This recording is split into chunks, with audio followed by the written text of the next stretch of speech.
देवप्रयाग में रुकना कभी प्लान का हिस्सा था ही नहीं। प्लान का हिस्सा तो ये था कि हमें रांची तक किसी तरीके से रात तक पहुंचना था, जहां स्टे करने के बाद में अगले दिन ट्रैकिंग करनी थी। लेकिन किसी कारण से हमें देर हो गई, जिसकी वजह से हमें देवप्रयाग में रात को रुकना पड़ा। सुबह अपना बैग जल्दी से पैक करा और निकलने वाले थे रांची के लिए। उससे पहले कुछ तैयारी भी करनी थी। मौसम देखा कि काफ़ी ख़राब था, तो अपने रेनकोट हमने बाहर निकाले और अपनी पैकिंग कर गए।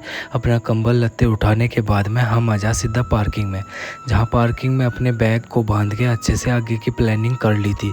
तो हम वहाँ से निकल के पहुँचे सीधे देवप्रयाग में, जो संगम है भागीरथी और अलकनंदा का।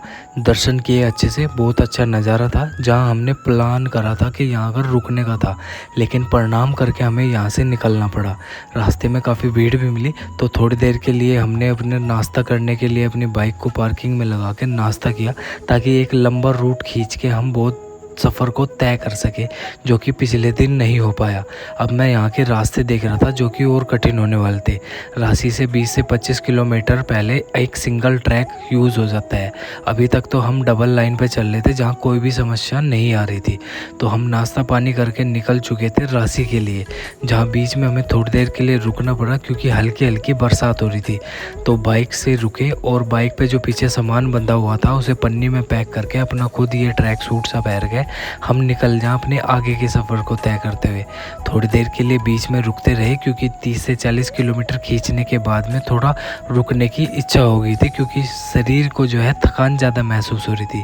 बीच रास्ते में हमें धूप निकलती हुई दिखी, तो भीगने के बाद में थोड़ी देर के लिए यहाँ रुके और थोड़ा रिलैक्स करके हमने 10 से 15 मिनट बाद फिर से अपनी बाइक उठा ली और चल पड़े थे आगे सफ़र के लिए। आपको अपनी मंजिल तक पहुंचने से पहले बहुत ही खूबसूरत नज़ारे भी देखने मिलेंगे, जो कि इतने ही खतरनाक भी है।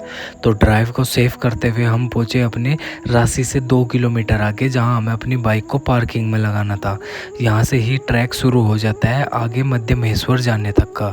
यहां बैठ के थोड़ा आराम करा और उसके बाद थोड़ी बहुत ही मैगी खाने के बाद में हमने अपना ज़रूरी सामान उठा लिया, क्योंकि ट्रैकिंग बहुत ज़्यादा लंबी होने वाली थी, तो भारी चीज़ लेकर नहीं जा सकते। अगर आप भी मध्य महेश्वर आ रहे तो इन सब चीज़ों का ध्यान रखें, अपनी ज़रूरत का सामान ही अपने साथ में रखें।